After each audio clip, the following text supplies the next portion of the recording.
Yep, here it is. Friday, what is it, yeah. Friday, January 3rd, 2025. It's about 5:30ish, around there, I'm not sure, but yeah, it's in the evening here in Lake Placid, Florida. Yeah, this here is Opuntia zebrina, described by John Cuckle Small, I believe in the year 1919. This here is Opuntia zebrina, like I said. Now, a lot of people like to lump Opuntia zebrina in with Opuntia stricta or Opuntia delineae, and no, they're not related. Obviously, this is very, very, very different. The spines give it away. The red spines, the white tips. The white tips are heavily barbed, so if it gets you, it won't let go very easy. That's the only thing, is just careful about touching it. That dog barking in the background. Oh boy. Oh well. It's life. But this is originally found, I think, on Middle Cape Sable in extreme South Florida in the Everglades. But later on, there was populations of this discovered in the lower Florida Keys. This here, I believe, is from Boot Key. From my understanding, I got seeds. But this is a beautiful prickly pear. Gorgeous. Yeah, this is definitely not Opuntia stricta. Yeah, I'll show you the Opuntia stricta over here. It's coming out. Right here is the Opuntia stricta. Yeah, the yellowish spines with mottled brown color on there. Yeah, this is found in northeast Florida, southeast Georgia, where this is found.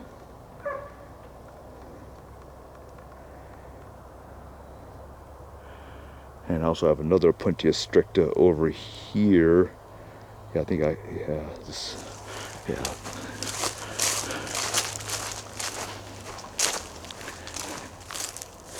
Yeah, Opuntia stricta right there, starting to come out with some of the spines. Yeah, I found this one growing in an area, cultivated area, or once cultivated area. It's in Orlando, but I got this here now. It's coming out, but yeah. But comparing this with Opuntia zebrina is like comparing apples and oranges.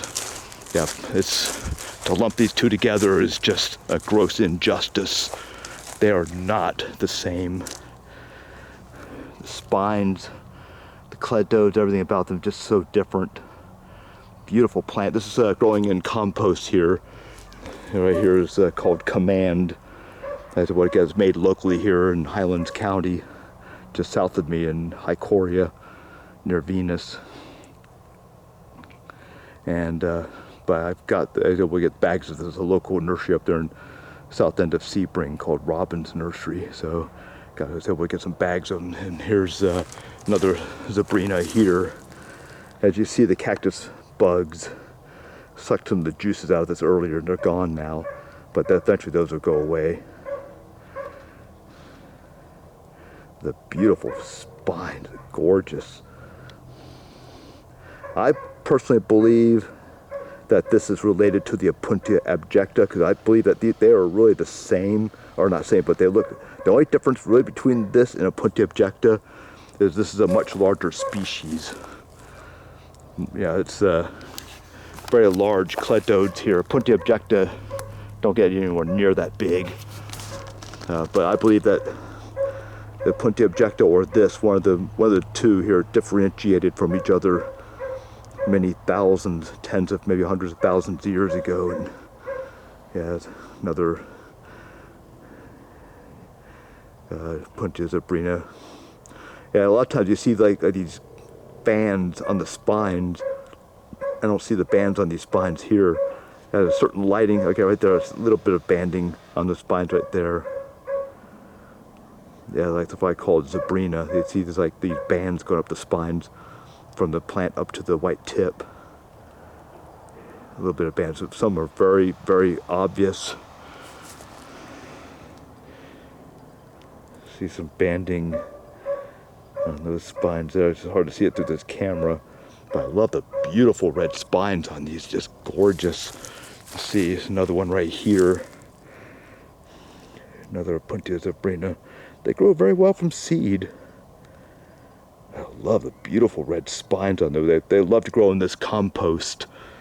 I found out in their native habitat in the lower Florida Keys, they're growing on top of this limestone, ancient coral limestone, and through the years, organic matter accumulate there in the tropical forests or tropical hammocks there in the Keys, and it forms a layer of soil humus, and they grow in that layer, and it's just nothing but pure compost. And it does the same thing here.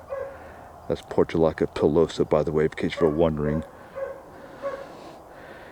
I let that grow here because it's native and it looks beautiful. But look at this red spines on those. Look at that, wow.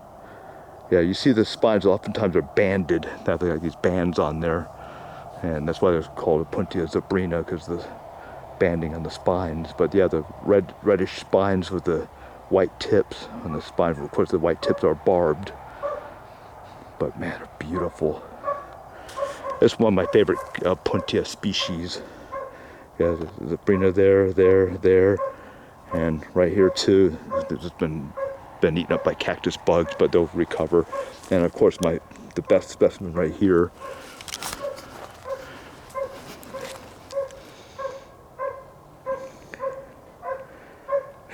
Look at those beautiful red spines.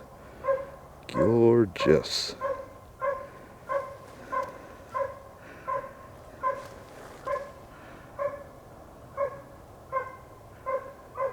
Yeah, sometimes the lighting's right, you can see the banding on the spines there.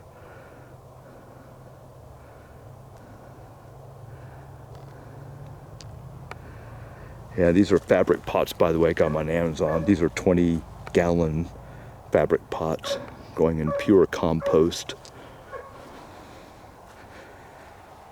But that's Opuntia zebrina.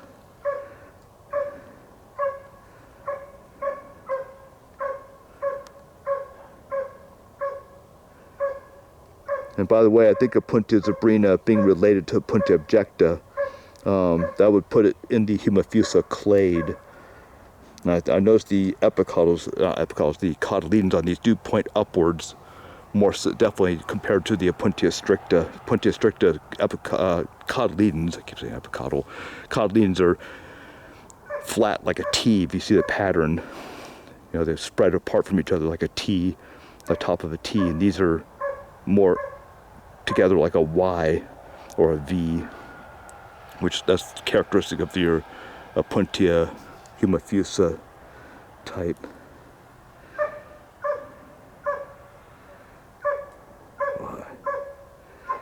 But